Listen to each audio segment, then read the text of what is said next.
আসসালামু আলাইকুম। এটিএন বাংলা সংবাদে সবাইকে স্বাগত জানাচ্ছি। তানিয়া ইসলাম রাত্রি। শুরুতেই সংবাদ শিরোনাম। ৩৩০০ কোটি টাকা পাচারের অভিযোগে সাবেক প্রধানমন্ত্রী শেখ হাসিনা ও তার ছেলের বিরুদ্ধে দুদকের অনুসন্ধান শুরু। দুর্নীতির বিরুদ্ধে কঠোর হুঁশিয়ারি।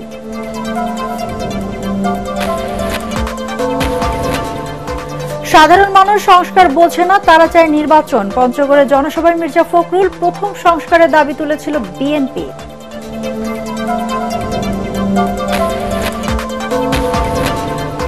আওয়ামী লীগের নিবন্ধন বাতিল সহ ৩ দফা দাবিতে ৭ দিনের আলটিমেটাম ইনকিলাব মঞ্চের। ভাতা বৃদ্ধির প্রতিশ্রুতিতে ট্রেনি চিকিৎসকদের কর্মসূচি প্রত্যাহার। এবং সংবাদ মাধ্যমগুলো লাভে না লোকসানে আছে তা খতিয়ে দেখবে গণমাধ্যম সংস্কার কমিশন। সাংবাদিকদের সম্মানজনক বেতন নির্ধারণের তাগিদ প্রধান উপদেষ্টার প্রেস সচিবের। শুনছিলেন সংবাদ শিরোনাম, এবার বিস্তারিত। ৩৩০০ কোটি টাকা পাচারের অভিযোগে সাবেক প্রধানমন্ত্রী শেখ হাসিনা ও তার ছেলের বিরুদ্ধে অনুসন্ধান শুরু করেছে দুর্নীতি দমন কমিশন। দুদক চেয়ারম্যান জানান, সুনির্দিষ্ট অভিযোগের ভিত্তিতে এই পদক্ষেপ নিয়েছেন তারা। এদিন নিজের সম্পদের তথ্য গণমাধ্যমের সামনে তুলে ধরেন তিনি। রিপোর্টে জানাচ্ছেন মাহবুব কবির চপল। পদ হারাতেই বিপদ শুরু হয়েছে সাবেক প্রধানমন্ত্রী শেখ হাসিনার। কদিন আগেই দুদক জানিয়েছিল, বিভিন্ন প্রকল্প থেকে ৮০,০০০ কোটি টাকা আত্মসাৎ করেছেন শেখ হাসিনা ও তাঁর পরিবার। এর মধ্যে থেকে যুক্তরাজ্য ও যুক্তরাষ্ট্রে ৩৩০০ কোটি টাকা পাচারের প্রাথমিক তথ্য মিলেছে। শেখ হাসিনা ও তার ছেলে জয়ের বিরুদ্ধে অনুসন্ধানের সিদ্ধান্ত নিয়েছে দুদক। সাবেক প্রধানমন্ত্রীর $৩০০ মিলিয়ন পাচার নিয়ে অনুসন্ধান সম্পর্কে কিছু কথা বলবো কিনা। এটা যেহেতু অনুসন্ধান পর্যায়ে আছে, অনেক ঘটনাই সত্য। আমরা সুনির্দিষ্টভাবে আমাদের হাতে আরো তথ্য উপাত্ত আসলে পরে আমরা সামনে সরাসরি কথা বলবো। গত ১৬ বছর এসব বিষয়ে দুদক কেন অনুসন্ধান করেনি? সরকারি দলের দুর্নীতি কেন দুদকের চোখে পড়ে না? সাংবাদিকদের এসব প্রশ্নের সদুত্তর দিতে পারেননি কমিশন চেয়ারম্যান। তবে তিনি জানান, এখন থেকে দুদক দুর্নীতিবাজদের বিরুদ্ধে ওঝার কাজ করবে। সরিষার ভিতরে যদি ভূত থাকে, তো সেই ভূতকে তাড়াবে, সেই ওঝা কোথায়? আমি একদম নিশ্চিন্ত বলতে পারি, সেই বড় ওঝা হচ্ছে সাংবাদিকরা। আমাদের দেখিয়ে দেন। দুদক কমিশনার অবসরপ্রাপ্ত ব্রিগেডিয়ার জেনারেল হাফিজ আহসান ফরিদ বলেন, দুর্নীতি করে কেউ পার পাবে না, সে সংস্কৃতি গড়ে তুলবে দুদক। বড় রাঘব বলা ধরা পড়বে কিনা। আমি একটা সৈনিক মানুষ, আমার নাম হলো দুর্নীতি দমন কমিশন। ইটস নট দুর্নীতিগ্রস্ত দমন কমিশন, দুর্নীতিগ্রস্ত মানুষ দমন কমিশন। আমাদের যদি ফোকাস অবজেক্টিভ থাকে দুর্নীতি, এই দুর্নীতি যাতে সংশ্লিষ্ট যে কেউই হোক, সে দুর্নীতি টানলে সেও আসবে। এ সময় নিজের সম্পদের তথ্য গণমাধ্যমের সামনে তুলে ধরেন দুদক চেয়ারম্যান। আমার নিজের সম্পদটা বলি, বসিলাতে আমার ১৫০০ স্কোয়ার ফিটের একটি, আমি দুটি আসলে ৭০০ স্কোয়ার ফিটের দুটি মিলিয়ে ১৫০০ স্কোয়ার ফিটের আমার একটা অ্যাপার্টমেন্ট আছে। আমি সেখানে আরো প্রায় ৭০০ স্কোয়ার ফিট আমি নেওয়ার একটা প্রক্রিয়ার মধ্যে আছি। পূর্বাঞ্চল আমেরিকান সিটিতে আমার স্ত্রীর সাথে একটা খালি জায়গা আছে ৫ কাঠার, এটা একটা আছে। আর আমি বিসিএস প্রশাসন সমিতির সদস্য ছিলাম, সেখানে আমাদের ৮ জন সদস্যের জন্য ১০ কাঠা। অস্থাবর সম্পত্তির মধ্যে আছে আমার বিভিন্ন আকারের ২৫ সেলফ ভর্তি বইপত্র, বাসায় আসবাব, ইলেকট্রনিক সামগ্রী সবকিছু মিলিয়ে লাখ ৫ টাকার জিনিস হবেই। তো আমার একটা ৫ বছর মেয়াদি একটা সঞ্চয়পত্র আছে, এটা ৩০ লক্ষ টাকা। আর ৩ মাস অন্তর সঞ্চয়পত্র আছে ২০ লাখ টাকা। আমার জিপিএফ এর টাকা আমি এখনো তুলিনি, ওখানে ১৭ লক্ষ টাকা আছে। আমার হাতে নগদ এবং ব্যাংক মিলিয়ে এখন প্রায় ৪.৫ লাখ টাকার মতো আছে। পর্যায়ক্রমে ২ কমিশনারও সম্পদ বিবরণী জমা দিবেন বলে জানান তিনি। সবাই সম্পদ বিবরণী দাখিল করব। মাহবুব কবির চপল, এটিএন বাংলা, ঢাকা। সাধারণ মানুষ সংস্কার বোঝে না, মানুষ দ্রুত জাতীয় নির্বাচন চায় বলে দাবি করেছেন বিএনপির মহাসচিব মির্জা ফখরুল ইসলাম আলমগীর। পঞ্চগড় বিএনপি জনসভায় তিনি আরো বলেন, ১৫ বছরে মানুষ ভোট দিতে পারেনি, এখন স্বৈরাচার মুক্ত নতুন বাংলাদেশে মানুষ ভোটাধিকার ফিরে পেতে উন্মুখ। তার অভিযোগ, পালিয়ে গিয়ে শেখ হাসিনা ভারতে বসে মিথ্যা প্রচারণার মাধ্যমে দেশকে অস্থিতিশীল করার চেষ্টা করছে। কামরুজ্জামান রাজীবের রিপোর্ট। প্রায় এক যুগেরও বেশি সময় পর সীমান্তের জেলা পঞ্চগড়ে বিএনপির এ সমাবেশ পরিণত হয় সব শ্রেণীর মানুষের মিলন মেলায়। সাম্প্রদায়িক সম্প্রীতির বার্তা নিয়ে ধর্ম বর্ণ নির্বিশেষে সমাবেশে আসেন হাজারো মানুষ। বিএনপি নেতারা অভিযোগ করেন, মন গড়া প্রচারণার মাধ্যমে বাংলাদেশে অস্থিরতা তৈরির চেষ্টা করছে পতিত স্বৈরাচার শেখ হাসিনা। বিএনপি মহাসচিব বলেন, বিএনপি অনেক আগেই রাষ্ট্র সংস্কারের কথা বলেছে। আমরা 2016 সালে আমাদের নেত্রী খালেদা জিয়া তিনি ভিশন বাংলাদেশ 2030 দিয়েছিলেন। বাংলাদেশের কি হতে পারে ভবিষ্যতে 2030 সালে তা বলেছিলেন। আর আমাদের নেতা তারেক রহমান সাহেব তিনি 2 বছর আগে 2022 সালে তিনি 31 দফা দিয়েছেন। সেই 31 দফাটা কি? সংস্কার। লোকে বলে এই সংস্কার কি জিনিস? সাধারণ মানুষ সংস্কার অত বুঝে না। তাই কি বুঝে? মূল কথা আমি যেন ভোটটা দিতে পারি, আমার দেশে যেন শান্তি থাকে। মির্জা ফখরুল বলেন, নির্বাচনের কথা বললেই অনেকে অসন্তুষ্ট হয়, কিন্তু ভোট দিতে পারলেই সঠিক জনপ্রতিনিধি নির্বাচিত হবে, যিনি মানুষের কষ্ট লাঘব করতে পারবেন। আমাদের ছেলেরা ভোট দিতে পারছে? কেউ পারে না। 3 বার 15 বছর ধরে আর ভোট দিতে পারে না, তাই না? সেই ভোটের অধিকারটা আমরা ফিরে চাই। আমার ভোট আমি দেব, যাকে খুশি তাকে দেবো, তাই না? এটা বললে আবার কিছু কিছু লোকজন একটু অসন্তুষ্ট হচ্ছে যে খালি ভোটে চাচ্ছেন। হ্যাঁ, আবার ভোট চাচ্ছি এই জন্য যে আমরা ভোটটা দিতে পারলে আমরা আমাদের সঠিক লোক নির্বাচন করতে পারবো। সেই লোক পার্লামেন্টে গিয়ে আমাদের জন্য ভালো কাজ করবে, দেশটাকে ভালোভাবে সঠিকভাবে সাজায় দিবে, তাই না? গণহত্যাকারী আওয়ামী লীগের চক্রান্তের বিরুদ্ধে সবাইকে সোচ্চার থাকার আহ্বান জানান বিএনপি মহাসচিব। পালিয়ে গিয়ে হাসিনা ওইখান থেকে সে ষড়যন্ত্র করতেছে, চক্রান্ত করতেছে। কামরুজ্জামান রাজীব, এটিএন বাংলা। আওয়ামী লীগের নিবন্ধন বাতিল সহ 3 দফা দাবিতে অন্তর্বর্তীকালীন সরকারকে 7 দিনের আলটিমেটাম দিয়েছে জুলাই অভ্যুত্থানের প্রেরণায় প্রতিষ্ঠিত সাংস্কৃতিক সংগঠন ইনকিলাব মঞ্চ। রাজধানীতে গণ অনশন কর্মসূচি থেকে এই দাবি জানান তারা। বেঁধে দেওয়া সময়ের মধ্যে দাবি মানা না হলে সচিবালয় ঘেরাওয়ের হুঁশিয়ারি দেয় সংগঠনটির মুখপাত্র শরীফ ওসমান হাদি। এ সময় রাজনৈতিক দলগুলো যার যার মতো ফায়দা হাসিল করলেও ছাত্ররা এখনো রাজপথে কেন, সেই প্রশ্ন তোলেন তারা। বিস্তারিত মাজহারুল হক মুহাজিরের রিপোর্ট। 24-এর অভ্যুত্থানে একসাথে যারা আন্দোলন করেছিল তারাই এখন নিরাপত্তাহীনতায়, এমন দাবি তুলে রাজধানীর কাকরাইলে মিন্টো রোডের প্রবেশ মুখে 4 ঘণ্টা ধরে গণ অনশন কর্মসূচি পালন করে ইনকিলাব মঞ্চের নেতাকর্মীরা। অন্তর্বর্তী সরকারের বিভিন্ন কর্মকাণ্ড নিয়ে সমালোচনাও করেন তারা। যে জুলাই পার হয়েছে কেবলমাত্র 5 মাস হয়নি, এখনই যদি 5টা স্টুডেন্টকে মেরে ফেলে, এই 5 সংখ্যা 500-তে যাবে, 5000-এ যাবে, তাহলে আপনাদেরকে কেন বসানো হয়েছিল? এই যে এত সময়ের মধ্যে যে গোয়েন্দা সংস্থা ঠিক হয় নাই, আমাদের ভাইয়েরা মারা যাচ্ছে, এর দায় কি আমরা শুধুমাত্র গোয়েন্দা সংস্থাকে দিব না সরকারকে দিব? এটা ঠিক করার দায়িত্ব ছিল সরকারের। যদি জুলাইয়ের বিপ্লবীদের নিরাপত্তায় আপনি দিতে না পারেন, তাহলে তো আপনাদের ওই গদি আপনারা ডিজার্ভ করেন না। এ সময় মানুষের ভোগান্তি এড়াতে গণ অনশন কর্মসূচি থেকে সরে আসার আহ্বান জানান উপদেষ্টা মাহফুজ আলম, সমন্বয়ক সাদিস আলম সহ অন্যান্যরা, কিন্তু সড়ক ছেড়ে যাননি তারা। এই জন্য 3 ঘন্টা রাস্তার পাশে বসেছিলাম না, এখন এখানে আসবো না, তাহলে করবোটা কি আমরা? পরে বিকেলে প্রধান উপদেষ্টার একান্ত সচিব সজীব এম খায়রুল ইসলামের আশ্বাসে কর্মসূচি প্রত্যাহার করে ইনকিলাব মঞ্চ। 1 সপ্তাহের মধ্যে আওয়ামী লীগের নিবন্ধন বাতিলের ব্যাপারে কোনো দৃশ্যমান উন্নতি দেখা না যায়, সন্ত্রাসীদের গ্রেফতারের উন্নতি দেখা না যায়, আগামী 29শে ডিসেম্বর রবিবার দুপুর 1টায় আমরা সচিবালয় ঘেরাও করব, অবস্থান কর্মসূচি গ্রহণ করব। এর আগে বেলা 12টায় শাহবাগে সংক্ষিপ্ত সমাবেশ শেষে সংগঠনের পক্ষ থেকে একটি মিছিল বের হয়। পরে কাকরাইল মসজিদের সামনে অবস্থান নিয়ে গণ অনশন শুরু করে সংগঠনের নেতাকর্মীরা। মাজহারুল হক মুহাজির, এটিএন বাংলা, ঢাকা। ভাতা বৃদ্ধির প্রতিশ্রুতিতে শাহবাগে সড়ক অবরোধ প্রত্যাহার করেছেন আবাসিক অনাবাসিক ট্রেনি চিকিৎসকরা।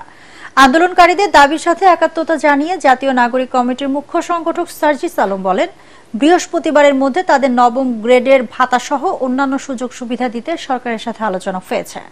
মনির হোসেন তপুর রিপোর্ট। কর্মবিরতির ঘোষণা দিয়ে রোববার সকাল থেকে অবস্থান কর্মসূচি পালন করেন আবাসিক অনাবাসিক ট্রেনি চিকিৎসকরা। পরে দুপুর 2টার দিকে শাহবাগ অবরোধ করেন তারা। যান চলাচল বন্ধ করে দেয়ায় আশপাশের পুরো এলাকায় তীব্র যানজট দেখা দেয়। বিকেলে আন্দোলনকারীদের সাথে একত্রতা জানাতে আসেন জাতীয় নাগরিক কমিটির মুখ্য সংগঠক সার্জিস আলম। তিনি বলেন তাদের দাবি শতভাগ যৌক্তিক। আগামী মাস থেকে নতুন ভাতা কার্যকর করতে হবে, তা না হলে চিকিৎসকদের সাথে তারাও রাজপথে নামবে। একজন ডক্টর যখন তার ওই ট্রেনিংটি সর্বোচ্চ মনোযোগের সাথে করবে, যখন তিনি ধীরে ধীরে একজন বিশেষজ্ঞ ডক্টর হয়ে উঠবেন, সেই সময় তার নিজের পেটের চিন্তা করতে হয়, তার চিন্তা করতে হয় তার পরিবার কিভাবে চলবে। আশার খেলা আর চলবে না। আমাদেরকে কমিটমেন্ট দিয়েছে নবম গ্রেড সমমান সুযোগ সুবিধা সম্পন্ন পোস্ট গ্র্যাজুয়েট ট্রেনি ডক্টরদের যে তাদের যে ভাতা এবং অন্যান্য সুবিধা, সেই সুযোগ সুবিধা সম্পন্ন যে ঘোষণাটি হবে, এই ঘোষণা বৃহস্পতিবার বিকাল 5টার মধ্যে আসতে হবে। যদি এই বৃহস্পতিবার বিকাল 5টার মধ্যে এটি না হয়, তাহলে আমরা কথা দিচ্ছি আমরা তাদের সাথে একসাথে রাজপথে নামবো। এই প্রতিশ্রুতিতে শাহবাগ ছাড়েন আন্দোলনকারীরা। আমরা একটা কমিটমেন্ট নিয়ে বাসায় ফিরছি যে বৃহস্পতিবারের মধ্যে বিকালের মধ্যে প্রজ্ঞাপন আকারে পাস হবে। প্রতিটা পোস্ট গ্রাজুয়েট ট্রেনি ডক্টর নবম গ্রেডের সমমানের স্যালারি এবং সকল সুযোগ সুবিধা পাবে। তবে আমাদের কর্মবিরতি বিষয়ে আনুষ্ঠানিকভাবে আমরা আপনাদের জানাবো। আপাতত আমাদের কর্মবিরতি চলবে। পরে যান চলাচল শুরু হয়। মনির হোসেন তপু, এটিএন বাংলা, ঢাকা। সংবাদ মাধ্যমগুলো লাভে আছে নাকি লোকসানে তা খতিয়ে দেখা হচ্ছে বলে জানিয়েছেন গণমাধ্যম সংস্কার কমিশনের প্রধান কামাল আহমেদ। সংস্কারের জন্যই সব প্রতিষ্ঠানের আয় ব্যয়ের হিসাব দেখা হচ্ছে বলে উল্লেখ করেন তিনি। রাজধানীর সিডাপ মিলনায়তনে গণতান্ত্রিক পুনর্গঠনে গণমাধ্যম শীর্ষক সংলাপে সাংবাদিকদের সম্মানজনক বেতন নির্ধারণের তাগিদ দিয়েছেন প্রধান উপদেষ্টার প্রেস সচিব শফিকুল আলম। রিপোর্ট করছেন আদ্দিন সজীব। আরো যদি সংক্ষেপ করে 2 বা 3টা আইনের মধ্যে গণতান্ত্রিক পুনর্গঠনের জন্য সংলাপ প্রসঙ্গ গণমাধ্যম আলোচনায় উঠে আসে গত 15 বছরের সাংবাদিকতা আর সাংবাদিকদের ভূমিকা। এতগুলো মিডিয়া হাউসগুলো যে এস্টাবলিশড হয়েছে for last 15 years in viewing to protect their own business. It's not because of viewing to promote the journalism. No, it's 14 সালের পর থেকে আমরা নিজেরাই কিন্তু সেলফ সেন্সর হয়ে গেছি। আমাদের নিজের প্রোটেকশনের জন্য, আমাদের সেফটির জন্য আমরা এত সেলফ সেন্সর ছিলাম যে আমরা খালি সরকার কি বলেছে এটা আমি উনি কি বলেছেন এটা এক্সপার্ট কি বলেছে এটা দ্যাটস অল। টেলিভিশনগুলো খুবই কষ্টে আছে 2-4টা ছাড়া। নির্ভেজাল সাংবাদিকতা করতে হলে নিজেকে আরো কষ্ট করতে হবে। আমি মনে করি যে আমি নিজেও আমার দায়িত্ব পালন করতে পারি নাই। একটা মিডিয়ার মালিক একজন, ওয়ান ইনভেস্টর বন্ধ করা যায় কিনা। এইখানে ইনভেস্টমেন্টের ক্ষেত্রে 50%-এর নিচে কারো শেয়ার 50%-এর উপরে যেতে পারবে না, এইরকম জায়গাও নীতিমালা করা যায়। সিনিয়র সাংবাদিকরা মনে করেন সেলফ সেন্সরশিপ থেকে বেরিয়ে স্বাধীন সাংবাদিকতার চর্চা বাড়াতে হবে। গণমাধ্যম সংশ্লিষ্ট সবাইকে জবাবদিহিতার তাগিদ দেন তারা। বাংলাদেশে 2 মাস যদি কোনো পত্রিকার বেতন বাকি থাকে, সেই পত্রিকার ডিক্লারেশন বাতিল হবে, করতে পারবেন? পারবেন না, এটা রিয়েলিটি। প্রধান উপদেষ্টার প্রেস সচিব শফিকুল আলম বলেন 15 বছরের তাবেদারির কারণে গণমাধ্যম জনগণের বিশ্বাসযোগ্যতা অনেকটা হারিয়ে ফেলেছে। তাকে আমার নিশ্চিত করতে হবে যে সে যাকে এমপ্লয় করে তাকে এই বেসিক মিনিমাম, কেউ যদি এটাকে ব্যত্যয় করে যে না 35,000 বা 40,000 যাই হোক বা আরো বেশি, এই জায়গাটা কেউ ব্যত্যয় করলে ওটা বন্ধ করে দেওয়া হবে। আলোচনায় প্রতিষ্ঠানগুলোর মালিকানা এবং আয় ব্যয়ের হিসাব সহ পাঠকরা কেন আস্থা হারিয়েছে তা খতিয়ে দেখার কথা জানান গণমাধ্যম সংস্কার কমিশনের প্রধান কামাল আহমেদ। প্রতিষ্ঠান লাভ করে কিনা, অথবা খরচ ওঠে কিনা, অথবা লোকসান করে কিনা। যদি লোকসান করে, তারপরের প্রশ্ন হচ্ছে যে এই লোকসান তাহলে আপনি কেন করেন। ফিলান্থ্রপি ব্যক্তিগত স্বার্থ, রাজনৈতিক স্বার্থ হতে পারে, আর্থিক স্বার্থ হতে পারে। সাংবাদিকদের আর্থিক নিরাপত্তার বিষয়টা নিশ্চিত করার একটা সুপারিশ অবশ্যই থাকতে হবে। স্বাধীন সাংবাদিকতা নিশ্চিতে সংবাদকর্মীদের ছাঁটাই বন্ধ সহ আইনি সহযোগিতা করতে গণমাধ্যম কমিশনকেও তাগিদ দেন সিনিয়র সাংবাদিকরা। এই রিভলিউশনটা কিন্তু তখন আমাদের মিডিয়ার অন্য। আদ্দিন সজীব, এটিএন বাংলা, ঢাকা। তথ্য সম্প্রচার এবং ডাক টেলিযোগাযোগ ও তথ্য প্রযুক্তি মন্ত্রণালয়ের উপদেষ্টা মোহাম্মদ নাহিদ ইসলামের সঙ্গে সৌজন্য সাক্ষাৎ করেছেন সফররত পাকিস্তানের প্রখ্যাত সঙ্গীত শিল্পী রাহাত ফতেহ আলী খান। রোববার বিকালে সচিবালয়ের ডাক ও টেলিযোগাযোগ মন্ত্রণালয়ে দেখা করতে আসেন এই গুণী শিল্পী। সাক্ষাৎ শেষে উপদেষ্টা বলেন, একটি গণতান্ত্রিক ও ভারসাম্যপূর্ণ দক্ষিণ এশিয়া দেখতে চায় বর্তমান সরকার। রাহাত ফতেহ আলী খানকে বিশ্বের সম্পদ উল্লেখ করে এক প্রশ্নের জবাবে তিনি জানান, তার এই সফর কূটনৈতিক নয়, সাংস্কৃতিক বিনিময়ের অংশ। তিনি জানান, বাংলাদেশের সঙ্গীতাঙ্গনের সঙ্গে কাজ করার আগ্রহের কথা জানিয়েছেন পাকিস্তানি শিল্পী। এ সময় রাহাত ফতেহ আলী খান বলেন, বাংলাদেশকে নিজের আপন ভূমি মনে হয়েছে তার। আমরা মনে করি যে রাহাত ফতেহ আলী খানের মতো গুণী ব্যক্তি উনি কেবল একটি দেশের নয়, বরং আমাদের উপমহাদেশের এবং পুরো বিশ্বেরই সম্পদ। এবং বাংলাদেশে তার অনেক ভক্ত রয়েছে, বাংলাদেশের কাওয়ালি খুবই জনপ্রিয়। তো উনি এসে আমাদের মঞ্চ মাতালেন এবং আমাদের অভ্যুত্থানের পরে এরকম একটি আয়োজনের আসলে প্রয়োজন ছিল, সেজন্য আমাদের জায়গা থেকে আমরা ওনাকে অনেক ধন্যবাদ জানিয়েছি। I very much feel that I'm singing in my home ground, and I'm always, as a Pakistani, we are always stand with the Bangladeshi. উপসচিব পদে পদোন্নতিতে প্রশাসন ক্যাডারের জন্য 50 নয় 75% রাখার দাবি জানিয়েছে সচিবালয়ে জমায়েত করেন কর্মচারীরা। একই সাথে শুধুমাত্র বিসিএস প্রশাসন ক্যাডারকে আলাদা করে এন্ট্রি লেভেল থেকে সর্বোচ্চ পদ পর্যন্ত আলাদা সিভিল প্রশাসন হিসেবে বাংলাদেশ অ্যাডমিনিস্ট্রেটিভ সার্ভিস প্রতিষ্ঠার দাবি করেন তারা। এসব দাবি নিয়ে অ্যাডমিনিস্ট্রেটিভ সার্ভিস অ্যাসোসিয়েশনের সাথে বৈঠক করেন জনপ্রশাসন সচিব মুখলিসুর রহমান। বৈঠক শেষে সিনিয়র সচিব জানান, সংস্কার প্রশ্নে বিভিন্ন পক্ষের মধ্যে দূরত্ব কমিয়ে এনে চূড়ান্ত সংস্কার প্রস্তাব করা হবে। একটা চূড়ান্ত পরামর্শ অথবা সাজেশন দেওয়ার আগে বাসার আমাদের সভাপতিকে দায়িত্ব দিয়েছি এবং জেলা প্রশাসক ঢাকাকে দায়িত্ব দিয়েছি। তারা মিলে একটা গ্রহণযোগ্য মাত্রায় আমাদের সংখ্যক কর্মকর্তা যারা আছেন এবং আমাদের এই জনপ্রশাসন সংস্কার কমিশন বলতে যা বুঝায়, এটা আমাদের ওয়ার্কশপ বলেন, সেমিনার বলেন, ক্লোজ ডোর ডিসকাশন বলেন অথবা ওপেন ডিসকাশন বলেন, করে একটা মতামত এই কমিশনকে দেওয়া হবে। দেশের সংকটকালে গণতন্ত্র পুনরুদ্ধার ও বস্তুনিষ্ঠ সংবাদ পরিবেশন করেছে কানাডা ভিত্তিক অনলাইন টেলিভিশন নাগরিক টিভি, যা মোটেও সহজ ছিল না। শিকার হতে হয়েছে হয়রানি ও মামলার। সকল বাধা পেরিয়ে নাগরিক টিভি দেশের মানুষের কণ্ঠস্বর হতে চায় বলে জানিয়েছে প্রতিষ্ঠানটির কর্ণধার টিটো রহমান ও বার্তা প্রধান নাজমুস সাকিব। তরিক ইসলামের রিপোর্ট।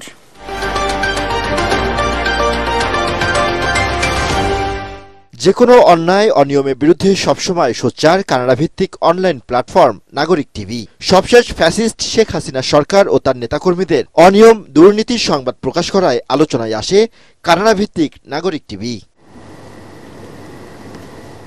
সোচ্চার ছিল ছাত্র আন্দোলনের সংবাদ প্রকাশেও। সন্ধ্যায় বনানীর অভিজাত হোটেলে মিলন মেলা ও সাংস্কৃতিক সন্ধ্যার আয়োজন করে প্রতিষ্ঠানটি।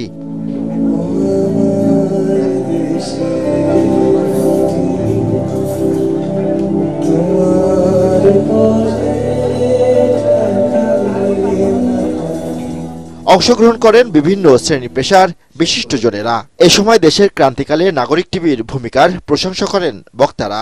একটা লোক উইথাউট অস্ত্র দাঁড়িয়ে গেছে, তাকে গুলি করতে হলো আমার, কেন? ওয়াই? এটা কি রাইট অফ প্রাইভেট ডিফেন্স? একটা গঠনমূলক মোটিভেশনের কিন্তু দায়িত্ব থাকে। আমি আশা করি নাগরিক টিভি এ বিষয়েও যথাযথভাবে সময়ের সঙ্গে তাল মিলিয়ে তার দায়িত্বের এই ফোকাস পয়েন্টটাকে সে চেঞ্জ করে নিতে পারবে। আজকে যে মুক্ত বাংলাদেশে আমরা পেয়েছি, এই পাওয়ার ক্ষেত্রে নাগরিক টিভি বড় ভূমিকা পালন করেছে। যেই ফ্যাসিবাদী কাঠামো গড়ে উঠেছে, সেই কাঠামোর পরিবর্তন করতে হবে। তার জন্যই আমরা সবাই বলছি যে রাষ্ট্রের সংস্কার প্রয়োজন। নাগরিক টিভি দেশের মানুষের কণ্ঠস্বর হয়ে কাজ করবে বলে জানান প্রতিষ্ঠানটির প্রধান নির্বাহী টিটো রহমান। স্বৈর শাসনে আমরা যখন চোখে চোখ রেখে কথা বলেছি, আমাদের এই কথা বলাটা খুব সহজ ছিল না। যারা নির্যাতনের শিকার হয়েছেন, বিরোধী দলে অবস্থান করে যারা নির্যাতিত হয়েছেন, তাদের পক্ষ অবলম্বন করাটা তখন আমার কাছে মনে হয় ছিল নিষিদ্ধ। ভবিষ্যতেও নিরপেক্ষতার সাথে বস্তুনিষ্ঠ সংবাদ পরিবেশন করা হবে বলে জানান বার্তা প্রধান নাজমুস সাকিব। আমি এমন সব রাঘব বোয়ালদের বিরুদ্ধে প্রতিবেদন করেছি, এদের অস্তিত্ব কিন্তু এখনো বিলীন হয়ে যায়নি। এখনো মনে প্রাণে চায় যে নাজমুস সাকিবকে ধ্বংস করে দিলে তাহলে আর তো কেউ থাকলো না ওদের বিরুদ্ধে বলার মতো। এ সময় দেশে নাগরিক টিভির কার্যক্রম চালুর দাবি জানান বক্তারা। তরিক ইসলাম, এটিএন বাংলা, ঢাকা। প্রবাসীদের শুধু রেমিটেন্স যোদ্ধা উপাধি নয়, তাদের প্রয়োজনীয় আইনি সহায়তা প্রদান করতে হবে বলে জানিয়েছেন এবি পার্টির কেন্দ্রীয় নির্বাহী কাউন্সিলের সদস্য যুব পার্টির আহ্বায়ক শাহাদাতুল্লাহ টুটুল।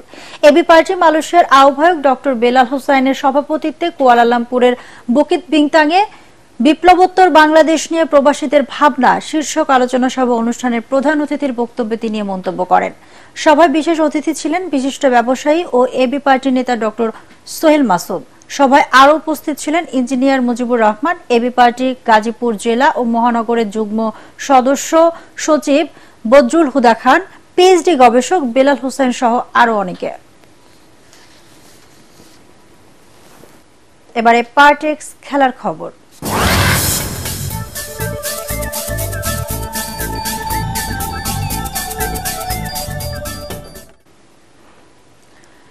সোমবার থেকে শুরু হবে বিজয় দিবস হকি প্রতিযোগিতা। এ উপলক্ষে বাংলাদেশ হকি ফেডারেশনে আয়োজিত এক সংবাদ সম্মেলনে সাধারণ সম্পাদক অবসরপ্রাপ্ত লেফটেন্যান্ট কর্নেল রিয়াজুল হাসান জানান, ভবিষ্যতে কোনো বিরতি ছাড়াই হকি প্রতিযোগিতা চালাতে চান তারা। এটা সেই লক্ষ্যের দিকে এগিয়ে যাওয়ার প্রথম পদক্ষেপ। 6 দলের এই টুর্নামেন্টের পৃষ্ঠপোষকতা করছে প্যারাগন গ্রুপ। সংবাদ সম্মেলনে অন্যান্যের মধ্যে উপস্থিত ছিলেন জাতীয় দলের সাবেক কোচ ও নির্বাহী কমিটির সদস্য হোসেন ইমাম চৌধুরী শান্টা। প্রতিযোগিতার ফাইনাল হবে 30 ডিসেম্বর। মহান বিজয় দিবস জাতীয় 9 বল পুল চ্যাম্পিয়নশিপ সফলভাবে শেষ হয়েছে। 17 ডিসেম্বর থেকে শুরু হওয়া এই খেলার শেষ দিন ছিল রোববার। Bangladesh billiards and sugar federation আয়োজিত জাতীয় 9 বল পুল চ্যাম্পিয়নশিপের পুরস্কার বিতরণী অনুষ্ঠানের প্রধান অতিথি ছিলেন অবসরপ্রাপ্ত ব্রিগেডিয়ার জেনারেল সরকার মোহাম্মদ শামসুদ্দিন এবং বিশেষ অতিথি ছিলেন বিসিবি পরিচালক ফাহিম সিনহা। এ সময় আরও উপস্থিত ছিলেন বিবিএসএফ সাধারণ সম্পাদক রিয়াসাত করিম ভুইয়া, টুর্নামেন্ট পরিচালক নিজামুদ্দিন আহমেদ এবং টেকনিক্যাল ডিরেক্টর সুব্রি মোহাম্মদ। টুর্নামেন্টে চ্যাম্পিয়ন হওয়ার গৌরব অর্জন করেন আব্দুল্লাহ সাগর এবং রানার আপ হয়েছেন মহিবুল হাসান রেফাত।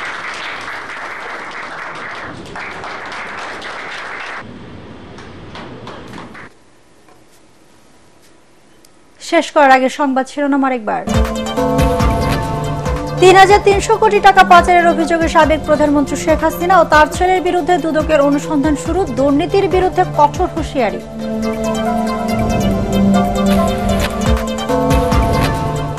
সাধারণ মানুষ সংস্কার বোঝে না, তারা চায় নির্বাচন। পঞ্চগড়ের জনসভায় মির্জা ফখরুল প্রথম সংস্কারের দাবি তুলেছিল বিএনপি।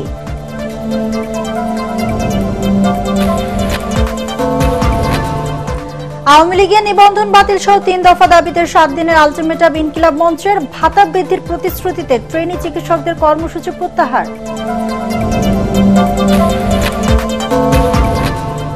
এবং সংবাদ মাধ্যমগুলো লাভে না লোকসানে আছে তা খতিয়ে দেখবে গণমাধ্যম সংস্কার কমিশন। সাংবাদিকদের সম্মানজনক বেতন নির্ধারণের তাগিদ প্রধান উপদেষ্টা প্রেস সচিবের। দর্শক, পরবর্তী সংবাদ দেখার আমন্ত্রণ জানিয়ে এখনকার মতো শেষ করছি। এটিএন বাংলা সংবাদ ইউটিউবে দেখতে ব্রাউজ করুন, youtube/ATN বাংলা নিউজ। ধন্যবাদ সবাইকে।